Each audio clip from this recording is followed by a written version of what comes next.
Ito ang Broad Stream Cast Communicators, ang naiba at kakaibang plataforma sa digital broadcast.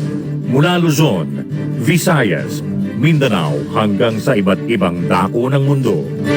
Broad Stream Cast Communicators, ang sandigan ng sambayanan mula sa walang labis at walang kulang na pagbabalita, paglilingkod, maglalahad ng mga mapagbuong komentaryo at usaping pambayan para sa kapakanan ng karamihan. Broad Stream Cast Communicators, tuwirang maglilingkod ngayon hanggang sa susunod na henerasyon.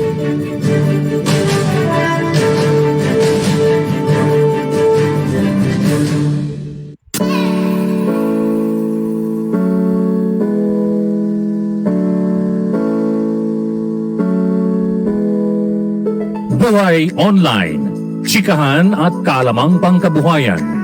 Ating tunghayan, pakinggan at tuklasin ang mga pangyayari at kaganapan sa mundo ng online. Buhay Online, Chikahan at kaalamang pangkabuhayan. Alamin ang pinaka-latest trends mula sa trabaho at kung hanggang saan na ang narating ng teknolohiyang ito. At ngayon, narito na ang ating host, ang ating Techiemommy, si Jaye C. Bautista.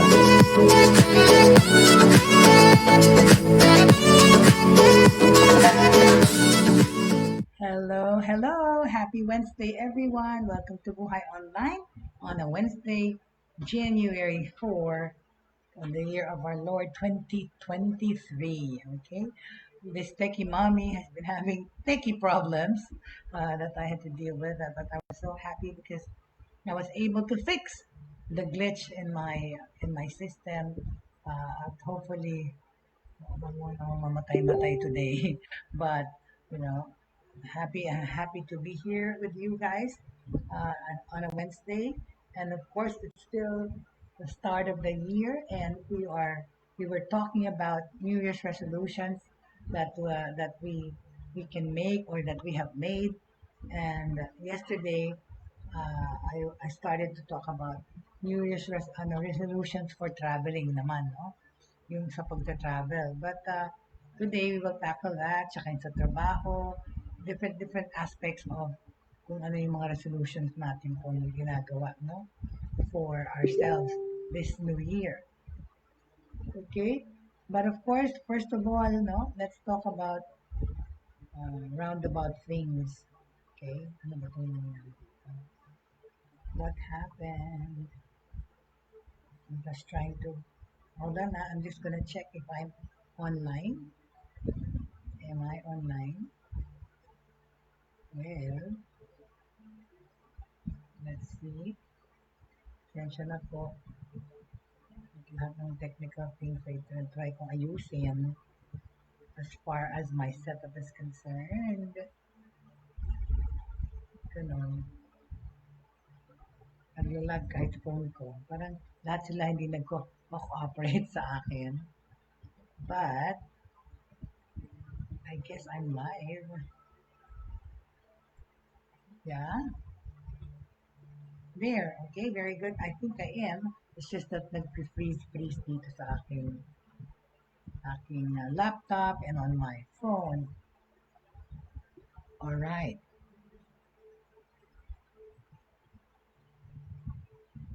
What's happening here? Okay. Wala, ayaw lumabas sa phone ko. I don't know why. But,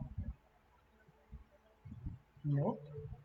Never mind on the phone. Okay. Aha. Hold on a second. Ayaw eh. Ang gulo na itong mga reel na to eh.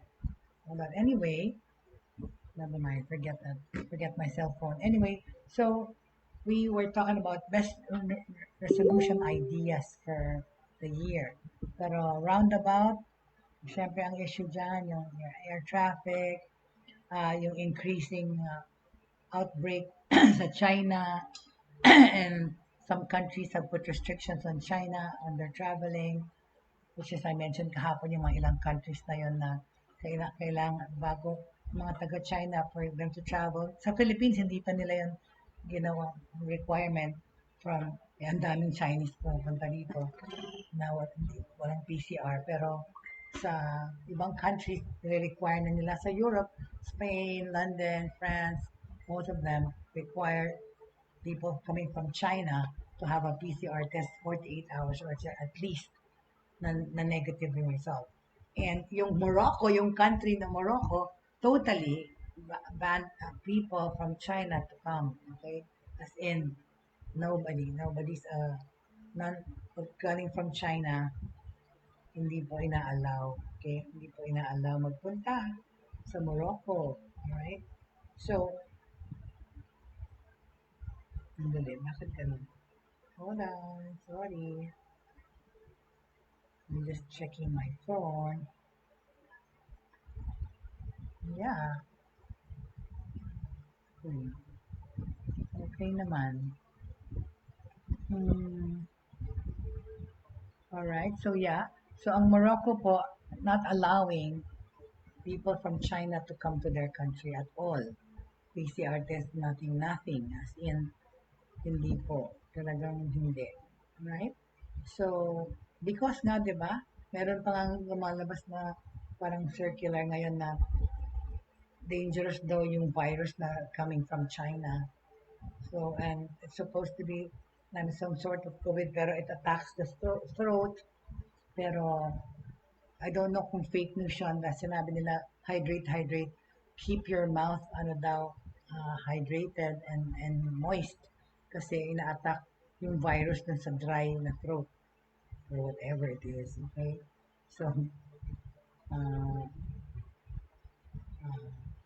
kung ganun man, yun ang sinabi sa bigla na yun daw yung virus na yun. You have to hydrate, you have to keep drinking water, wag naman daw water all at once. Basta meron kumalat na ganyan na message about the China virus. So, yun daw, keep drinking water.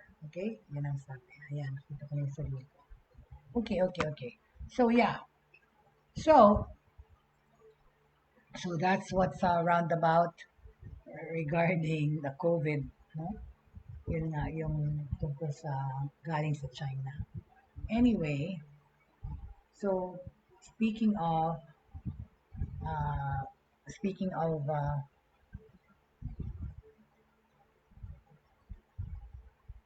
hold on a second, please.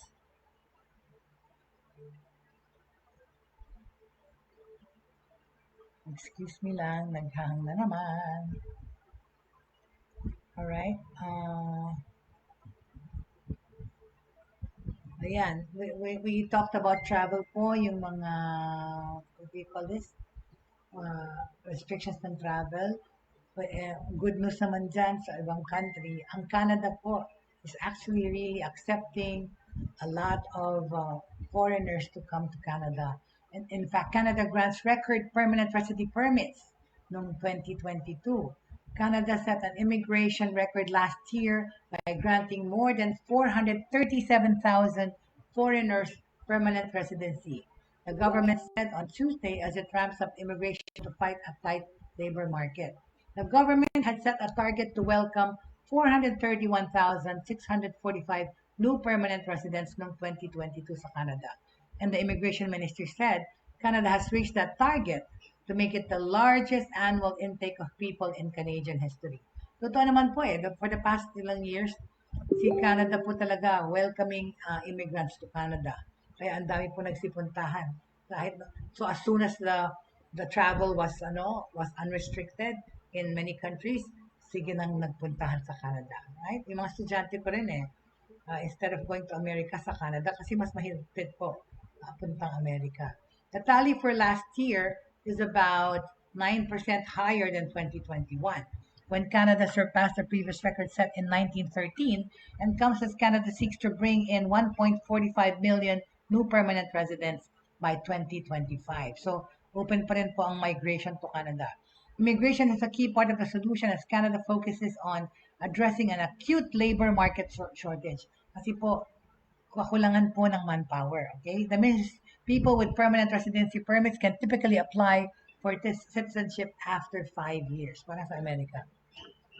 Immigration accounts for almost 100% of Canada's labor force growth, and by 2036, immigrants will represent up to 30% of Canada's population. Okay?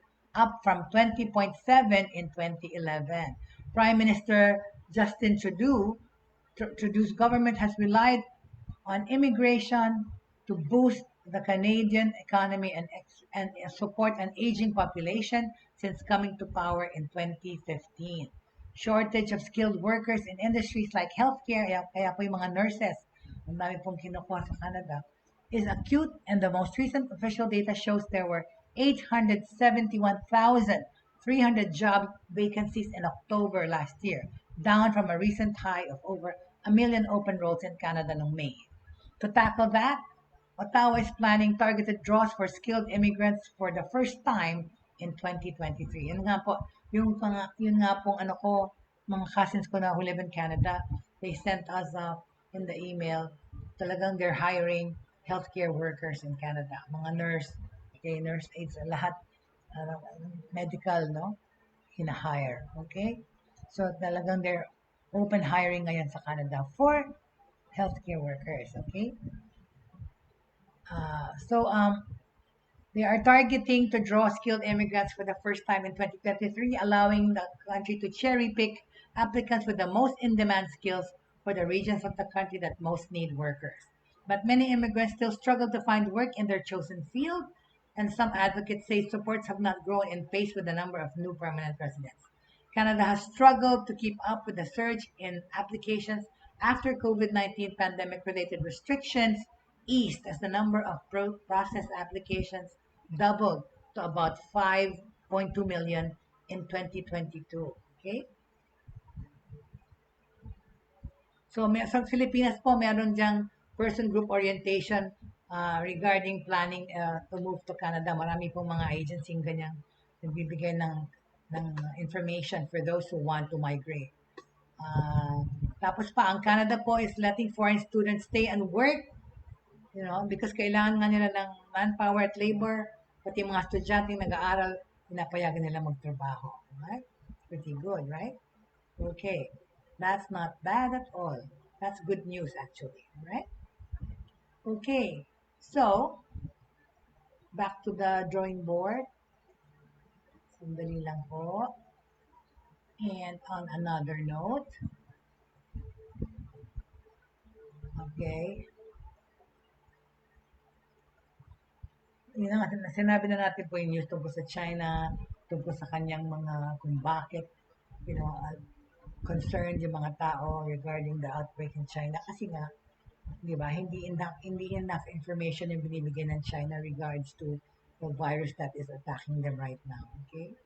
But, okay.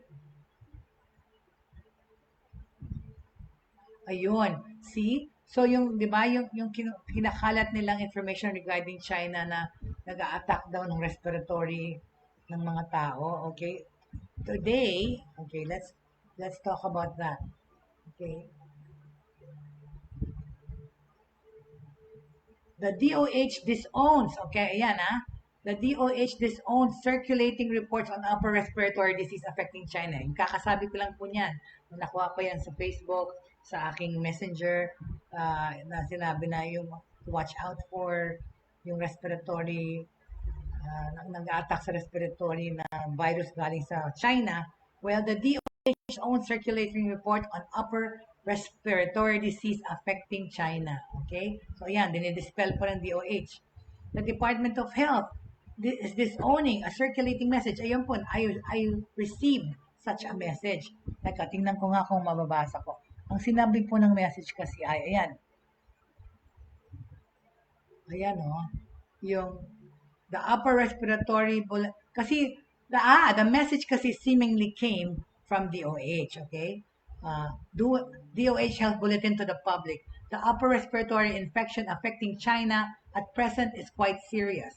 The virus causing it is very potent and is resistant to existing antibiotics. Oh, hindi raw tumatalabang gamot. The prevention method now is to keep your throat moist. Do not let your throat dry.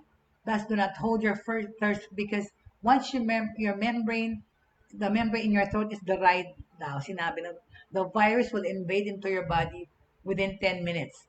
So sinabi, drink 50 to 80 cc warm water, 30 to 50 cc for kids, according to age. Every time you feel your throat is dry, do not wait, keep water in hand.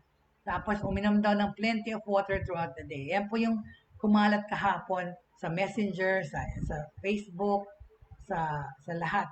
Galing daw sa DOH. So, ngayon po, ang sinasabi ko ay dinidispel ng DOH yung balita na yan.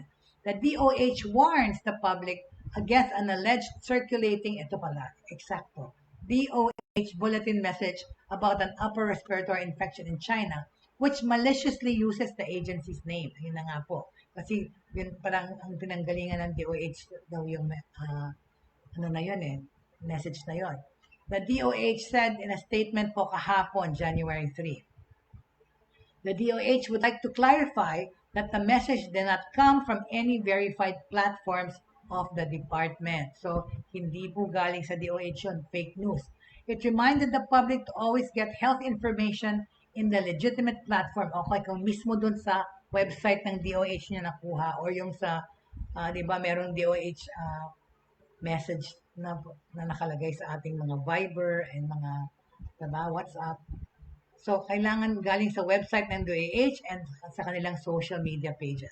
Filipinos were also reminded by the health information, by the health department, okay, that any form of disease can be prevented by practicing proper diet and exercise and other forms of healthy habits. In general po, ang respiratory diseases as well as iba pong mga communicable diseases can be prevented by employing our layers of protection such as sanitation, masking, distancing, good ventilation, and vaccination. Ganun pa rin po ang mga kailangang protocol, no? Currently, China is facing a surge of COVID-19 cases driven by the Omicron pa rin. It's a subvariant BF7, okay? So, Omicron pa rin yun, okay? Yung nag-spread sa China, pero hindi totoo yung news na sinabing upper respiratory disease is affecting the people, okay? All right, on another note, okay? Oops, okay. Ano pa po ang roundabout stuff? Well, siyempre yung issue ng onions, ayoko na pag-usapan dahil paulit-ulit na lang, still mahal, okay? Well, how is the Philippines addressing that? Okay, let's see. Because sobra talaga ang presyo ng onions, right? Hindi na tuloy makapag-open yung sisig negosyo ng aking better half because ayaw niya kasi hindi niya ma-afford na ipangmasa yung presyo. And diba, our pwesto is near a school in the gasoline station. Well,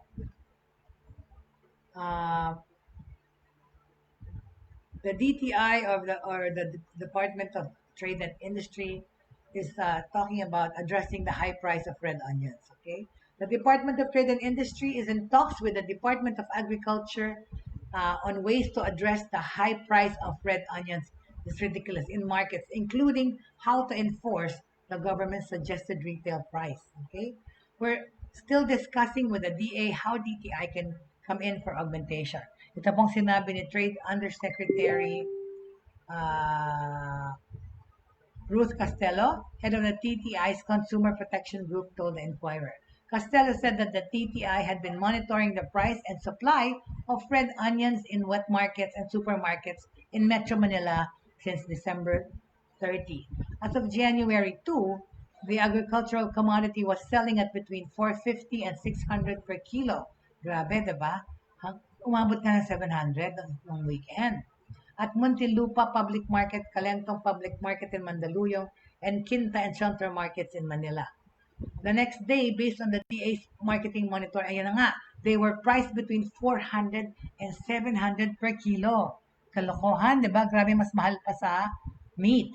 On December 29, the DA issued an order setting the price of red onions in Metro Manila wet markets at 250 per kilo until the first week of January in response to its continuously rising prices. Okay? Costello said in an earlier radio interview that those who failed to comply with the SRP would be charged. Pero paano nga mabubuhay yung mga ano to? Kasi bakit ba tumaas? Ano ang concern? Yung ano ba yan? Yung fertilizer sa lupa? Or bakit tumaas ng ganun nga? Kasi di ba, ang tataas lang naman yun kung yung cost pag-grow nun ay tumaas, di ba? So why, right?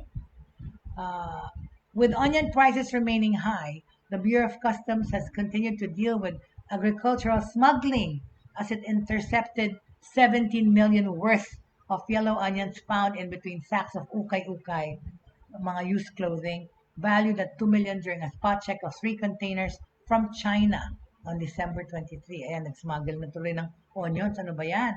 Dati sinasmuggle lang drugs, alahas, ganyan pati onions. Ano ba yun?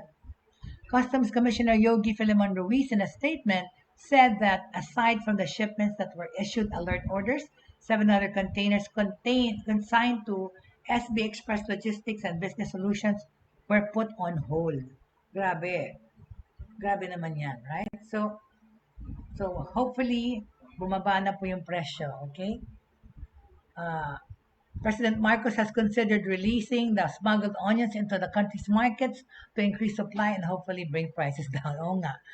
Kinuha nila yung tapos ibenta niya ng mura. Tama yun. Salamat. Okay? Very good. Okay. All right. And on that note,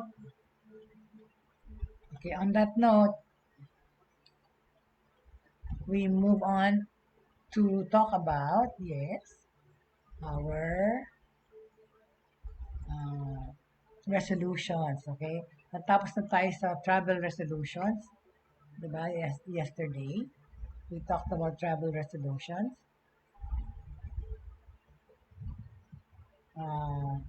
Alright? But, before we go to travel resolutions, diba?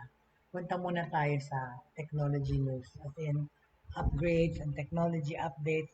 Ito, kasi importante to, okay? Experts, alright, are warning that smart toys collect and sell your kids' data. Parang mga cellphone, parang mga social media. Lahat po kasi ngayon, because of technology, may way na makuha ang inyong information. Even mga laruan ng bata. Kasi di ba yung mga gadgets, it all has components na i-register mo yung gadget mo. And yun na nga, in so doing, nakukuha yung information. So, when you think about what did you give your child for Christmas? Did you give your child, your 3-year-old, a tablet? Did you give them a cell phone? Experts hope it was not a smart toy because meron pong mga risks yan. Okay? According to the recent reports, such items could be gathering data on your kid and selling it without your knowledge. Okay, let me show you an example. Okay, dali lang ha. Okay, let me put it on for you. Hold on, please bear with me. Kasi totoo ito eh. Diba? Parang yung mga drone, my God, yung drones ngayon ginagamit for delivery. Some really abroad. They are already using it presently. Pero I feel, diba, paano mahatiin yung airspace kasi nagde-deliver sila. Kasi di ba ang mga drone nga, yan ang ginagamit ng mga paparazzi to clue in ang mga events ng celebrities, yung mga weddings ng private. Tsaka ngayon nagde-deliver. Paano mo di ba? Kung nagde-deliver na package, pwede rin sila mag-smuggle ng kung ano-ano. Right? And yung airspace, di ba? You can just go somewhere. Paano ka magpa-traffic sa area? Well, and allow the delivery from drones.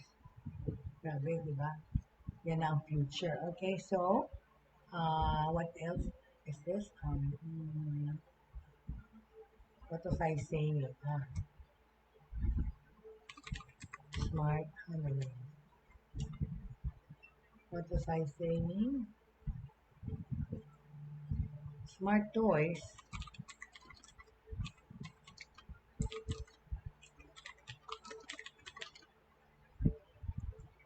Yeah. Ayan. Totoo naman. Ba't tayo na-save to? Ay, naku.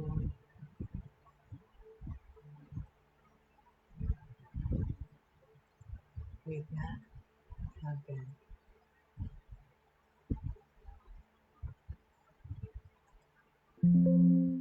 Oh, there you go. I saved it na pala. Okay, let me just put it on top. Okay. Sensya na. Naka-electric fan kasi ito, kaya may wind blown hair effect. Alright. So,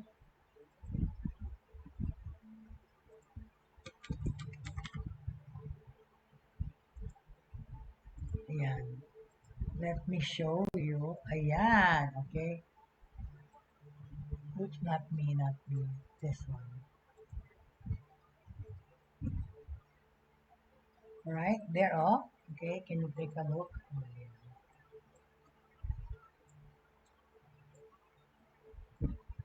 There you go. Okay. How can like that teddy bear. Nung araw, teddy rocks pinag-uso sa America. What are the issues with smart toys? Well, look at that.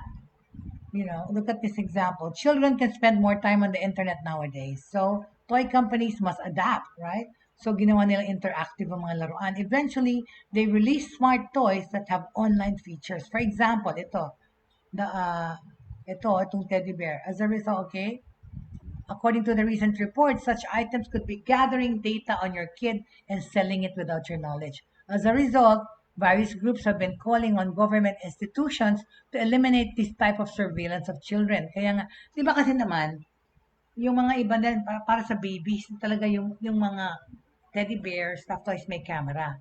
Kasi nga, binabantayan yung mga anak. Pag nasa trabaho ka, may CCTV doon sa loob ng teddy bear, right? Kagaya yan, Teddy is listening. Smart toy gathers data via camera, microphone, and other sensors. Data is sent to a phone app over a Bluetooth or Wi-Fi connection. This data will easily be backed up to the manufacturer's servers sa cloud nila. Diba? So, nanakaw na yung information nyo. If the connection is encrypted, hackers can access the user's data. Kung ma-encrypt nga ng mga mapasukan ng malware o ng phishing, or yun nga yung ransomware. Data is also shared with third parties including advertisers. See? Pag nag-register mo yung gadget mo, yan, babalik sa manufacturer sa kanyang cloud. Pero sinishare naman nila sa third party. Alright?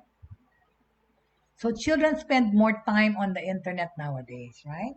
So toy companies must adapt. Eventually, they release smart toys that have online features. For example, yung KidCraft Amazon 2-in-1 kitchen. Ayan laruan ng batang babae, luto-lutuan, kitchen 2-in-1.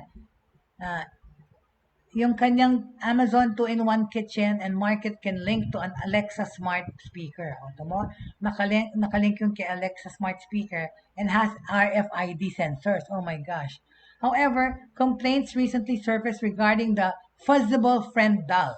Yan, yung si fuzzable friend doll, Katie Teramingi, said she bought it for her daughter, Audrey.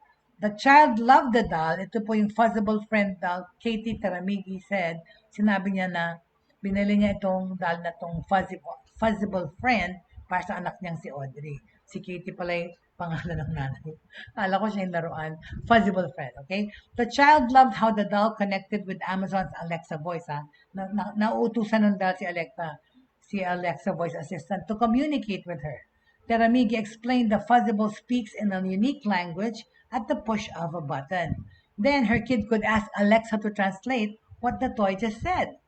However, sabi po ng mga news report, its manufacturer, Creativity Inc., has terms and conditions that allow the company to collect information about its users. Ayun ang hindi maganda doon, di ba? Mabibenta kakabuo sila ng customer base at bibenta nila yun kung kani-kaninong kumpanya, right? The rules enabled Creativity to record what children said. Also, RJ Cross of the U.S. Public Interest Research Group, or PIRG, elaborated on smart toy risks. Ano to? These toys, okay? Dapat niyong malaman that itong mga laruan na to, these toys can collect significant data due to their built-in cameras and mics. Diba? Meron yung mga, para siyang talagang surveillance equipment. Kasi nga, mostly yung mga ganyan stuffed toy na may mga mata or camera is nilalagay sa mga kwarto ng baby. Habang yung mommy, kunyari, pumunta sa kusina or other part of the house. Or, if the mom is a working mom at merong, kunyaring, uh, nanny, yung anak, mababantayan nila kung anong nangyayari sa bahay. Okay? Kaya may surveillance camera yung toy, yung stuffed toy na yan. Okay? Cross-emphasize that companies could sell the data to advertisers and create profiles on children. Kaya nga, because these toys can collect significant data. Human Rights Watch also warned about similar issues with educational tech products. It analyzed 163 educational computer learning products endorsed by 49 countries. Its findings, ano pang napag-alaman, that 146 put at risk or directly violated children's privacy and other rights for purposes unrelated to their education. Yun pala. Kasi nga, nakukuha na yung info regardless if yung info mo kasi nilagay mo doon for educational purposes at sila gagamitin nila yun for marketing and to make profit, right? From your name, from your information. The Electronic Privacy Information Center, or EPIC, called on the U.S. Federal Trade Commission to strictly regulate data collection on children. Okay? So EPIC's Executive Director Alan Butler explained his calls for more limits on smart toys. Dapat naman talaga meron diyang censorship or limit.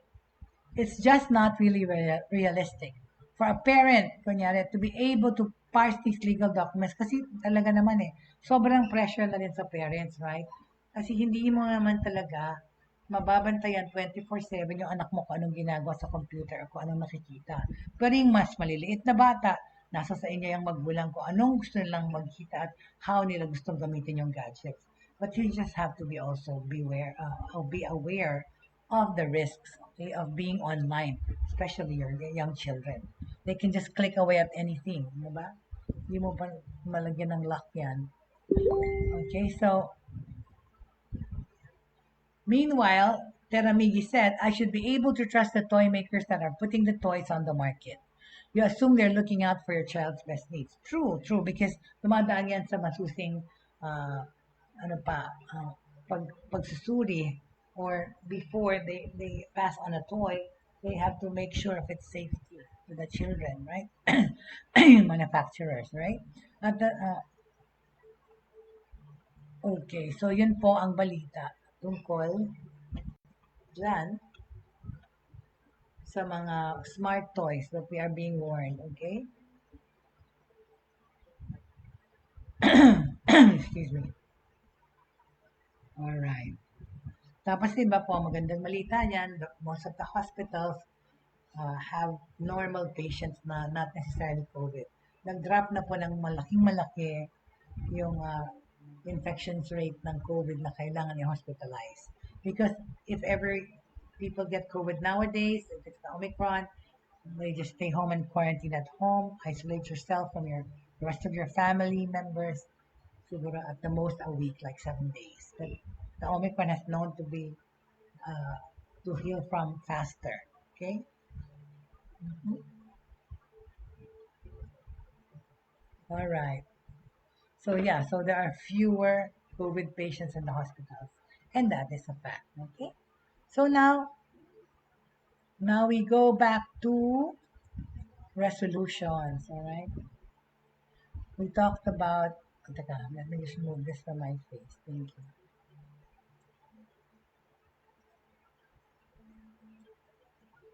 There you go. Oops. I'm removing myself. Oh, not me. There you go. There you go. And empty place of a shell.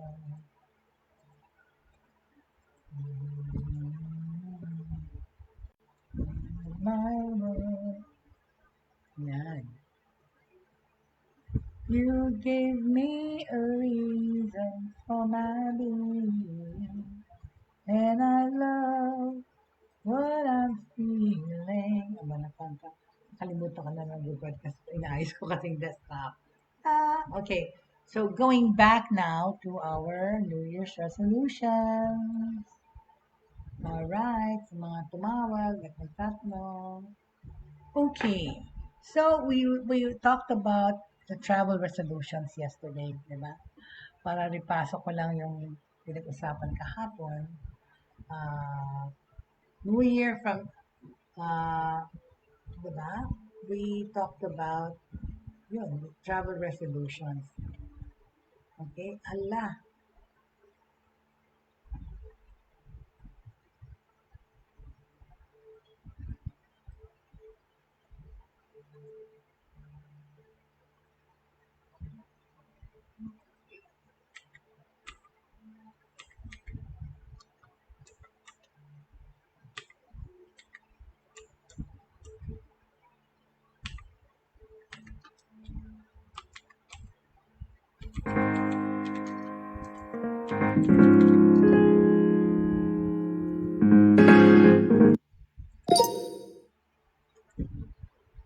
Okay, ayan pala. I'm still broadcasting live because my screen went blank. Oh my God, kala ko nawala na akong tuluyan. So anyway, so yeah, we talked about travel, what do you call this? Travel resolutions, right? But now, we will talk about New Year's resolutions uh, that we should realize, no? Happy and healthy solutions, di ba? Ayan ang kailangan nating ma-achieve. Alright? Um, kasi, when you think about it, di ba? Why do resolutions fail? Okay? Sige, alamin natin. Why do resolutions fail? We keep making lists, di ba? We keep making lists. But somehow, hindi naman na-achieve. Most New Year's resolutions fail because, di ba, we don't get around to doing it, okay? Many of us kasi set unrealistic goals. That's why pinag-usapan na natin, sinabi natin that we should we should jot down resolutions that we can do, right?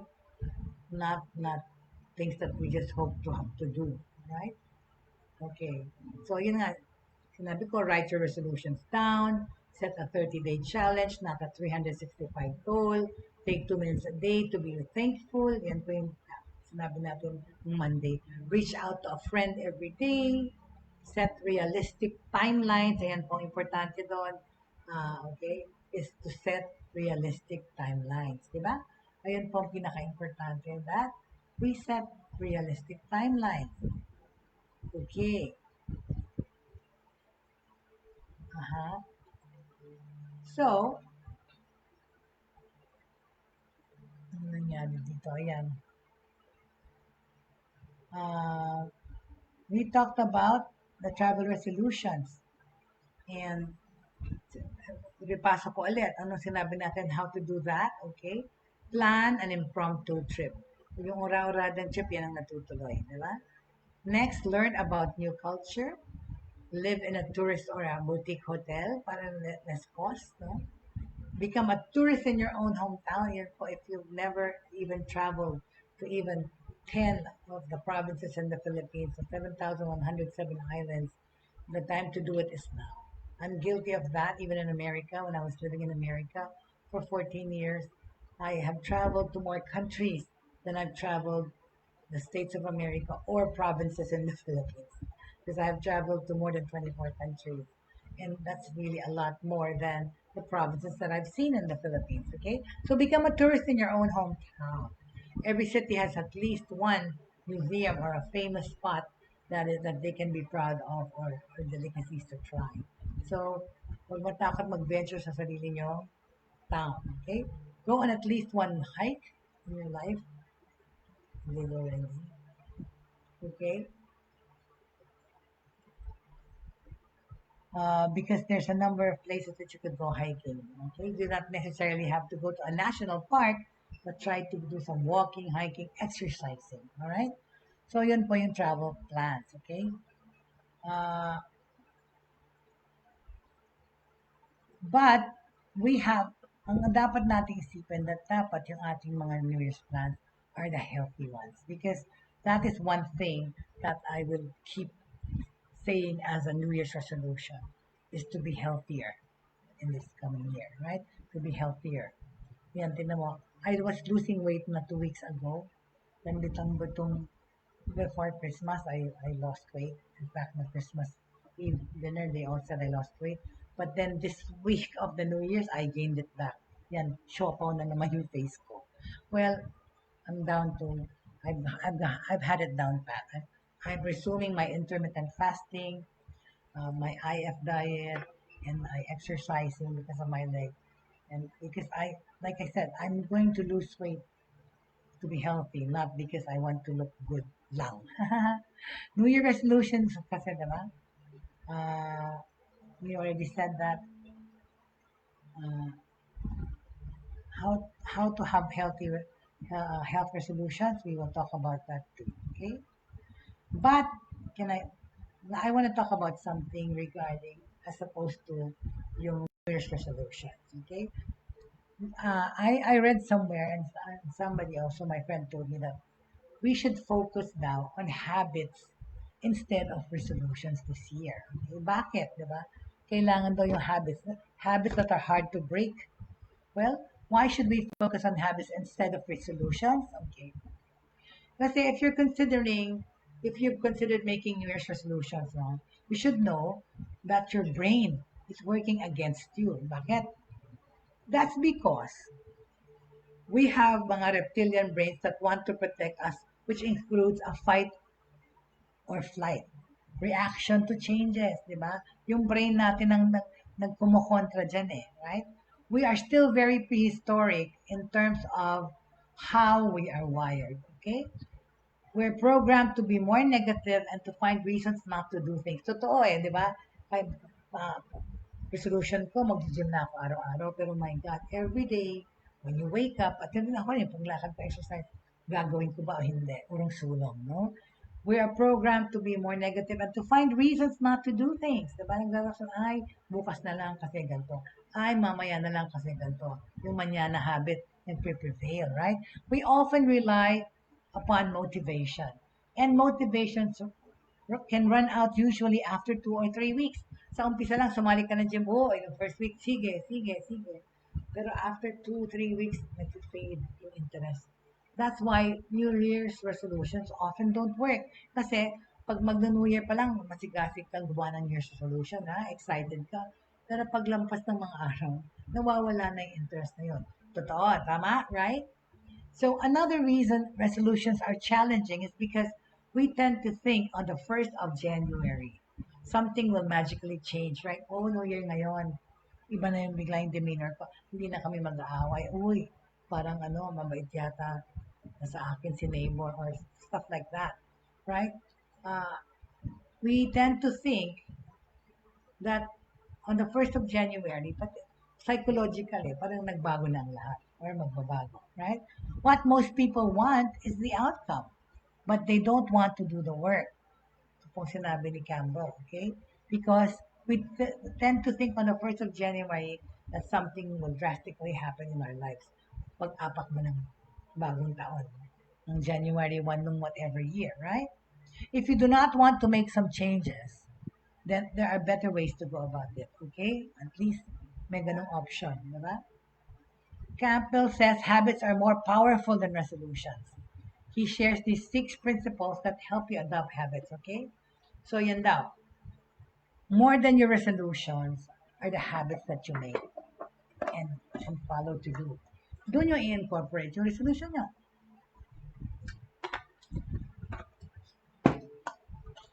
Okay, so unang-unang dapat daw gawin regarding habits, get clear on the goal.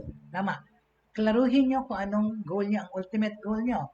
First, be very clear on the change that you're after. Right? Okay, tama. I think there's some truth to this eh. Kasi paano mo magagawa yung New Year's resolution mo kung hindi mo either break yung habit or continue the habit based on your resolutions, right? So first, get very clear on the change that you want to happen in your life. For example, if you want to become more fit, do you want to run a 5K run, finish an ultra marathon, or take a short walk without being out of breath? Yun lang po. Di ba? Kung ang ano mo is mag-lose weight, isipin mo kung ano yung kaya mo. Di ba? Anong kaya mong gawin sa mga physical things. Like brisk walking or nakakapag-bike ka ba and stuff like that. So get a clear-cut picture of the goal. But make sure that you understand and know what it takes to achieve that goal. And in this case, yung pag-exercise, keeping fit. Ano ba ang aking restrictions or what do you call this? Constraints because dahil sa pilay ko. Hindi naman ako dapat pilay because nga kaya nga inopera yung leg ko. But I feel such pain pa rin on my legs, really. Even though yung right side ng knee ko ay still walang feeling. Napatayin ng aking surgeon yung nerves doon. It hasn't come back really, Dr. Medina. It hasn't. My right side of my leg has no feeling. On the other hand, the left side of the leg smarts and hurts when it's cold. So, ang weird ng feeling na hindi ko ma-scratch yung makatede sa part na walang feeling. It's very, very odd. But make sure that you know exactly what your goal looks like, okay? And you can visualize it and describe it. Pag ganun yung goal mo, clear-cut sa mind mo na pwede mo siyang imagine at pwede mo ikwento just by imagining. It means that you are set, okay? Make sure that you know exactly what your goal looks like and you can visualize and describe it. Ulitin ko sabihin. That clearer you are, kung mas klaro sa inyo ang output, kung ano yung outcome ng goal nyo, the better your chance of reaching it, right? Kung parang naaabot nyo na or naaamoy nyo na yung tagumpay, you know, better trust your instincts, okay? Because you are well on your way, okay? So next is to break down the goal into small chunks. New Year's resolutions often don't work because we want instant gratification, okay? We also tend to do too much. Masyado maraming presentation like yung sister ko, nag-wig pa, nagpo-costume, habang nagpapass ng candy out. Eh, maganda naman kasi yun. Sa America, ganun din kami. For example, kunyari, okay? When you're pursuing a goal to become fitter, yun na. Most people go all in. They go for a long run, spend an hour and a half at the gym, when a 20-minute walk would be perfect and more likely to be sustainable. By breaking down the big goal into smaller actions, you'll be more likely to stick to it. For example nga, you know, you go for a long run and spend an hour and a half at the gym. Pero, pwede mo naman din gawin yan on a 20-minute walk would be perfect and more likely to be sustainable. By breaking down the big goal into smaller actions, you'll be more likely to stick with it. Okay? In the meantime, okay, what measures should we do? Diba? Ano kailangan gawin? Dapat i-journalize nyo or i-diarize nyo. Huwag na yung diarize, parang diarrhea yung sound. I-journalize nyo na lang, document nyo. Because that increases the chances of you actually taking action. Says Campbell. If you want to smash a sales target, you have to diarize or document every single day that I'm going to phone a prospect or make a deal. So dapat ito-track natin yan every time. Know what you're going to do and when you're going to do it. That's my advice. You'll increase your chances by taking those actions of planning and measuring. Calculate your moves. Plan your actions. Diba? Okay? Let me just pause for a drink dahil nagda-dry na yung throat ko. True or not, better safe than sorry.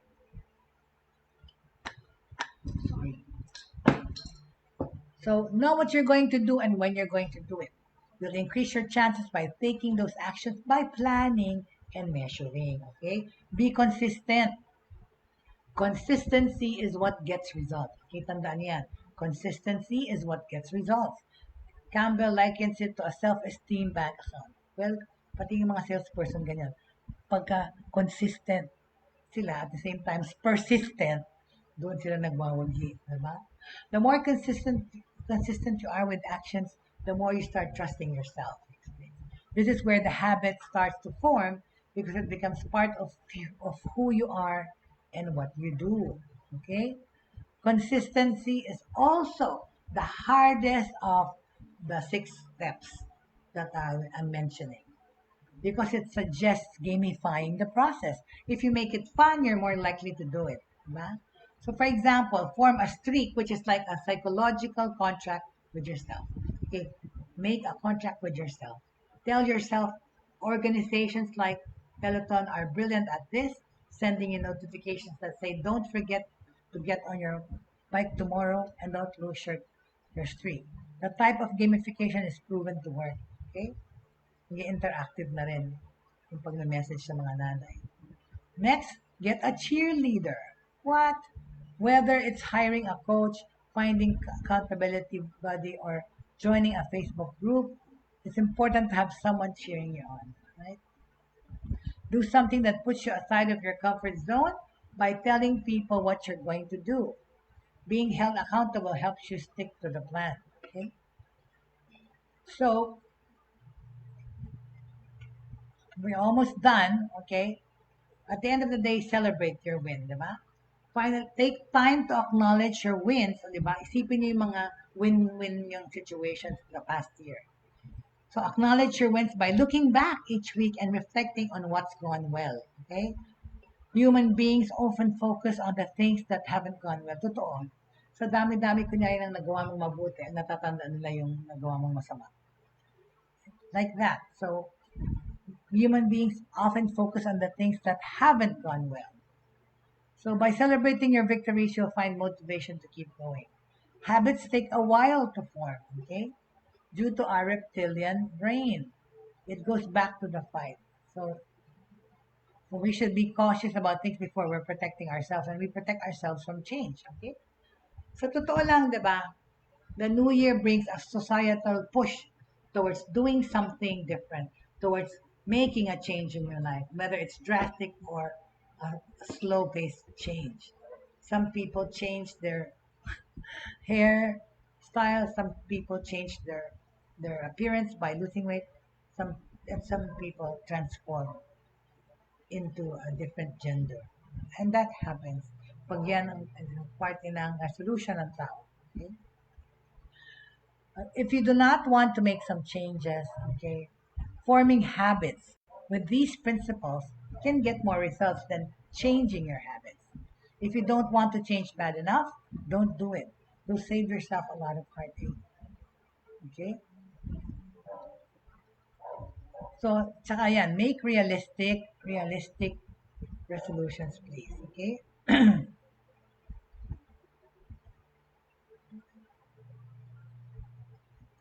Oh, meron na naman nagka-problema doon sa Tesla cars. Diba?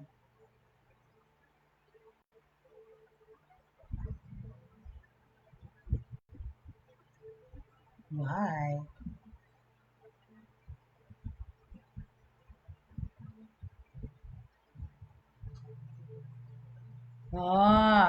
This is regarding yung mga Tesla owners because of how Elon Musk has been behaving, na turn off sila.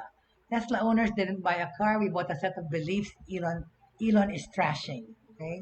Ito pong isang tao, bumili siya ng Model Y in 2020. He bought into a brand name that aimed to do some good in the world. Kasi nga, yun nga, para makasave ng energy and all that. But now he's embarrassed now because to think Tesla is just a car is to not understand the power of a strong brand and how quickly that loyalty is wiped out with consistently contrary behavior, meaning to say Elon Musk be misbehaving. Elon Musk's new supporters on Twitter and elsewhere have two things in common. Okay, yung kanyang mga followers. They don't drive Teslas and they never will. They've hardwired for gas-powered vehicles, and many don't even believe in climate change. While Musk panders to this group, he is losing an increasing number of customers who helped build the Tesla empire that allowed him to make the wrong-headed acquisition, and that includes the person who was talking about this issue. I didn't buy a new car in September 2020. I bought a set of beliefs that manifested itself. I'm a sleek red Model Y.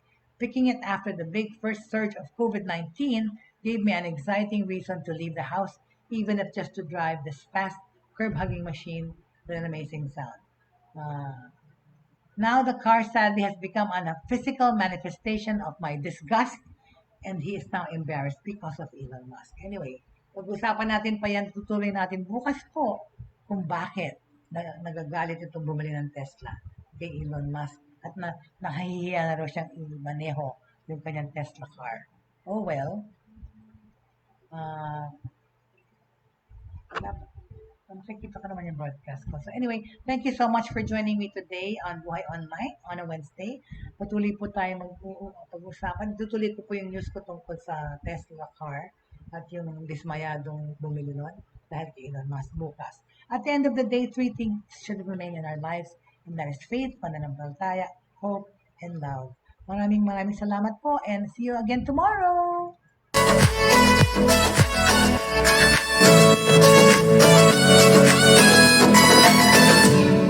Inyong natunghayan at napakinggan ang mga makabagong pamamaraan sa mundo ng online sa pamamagitan pa rin ng Broad Stream Cast Communicators. Hanggang sa muli, maraming salamat po.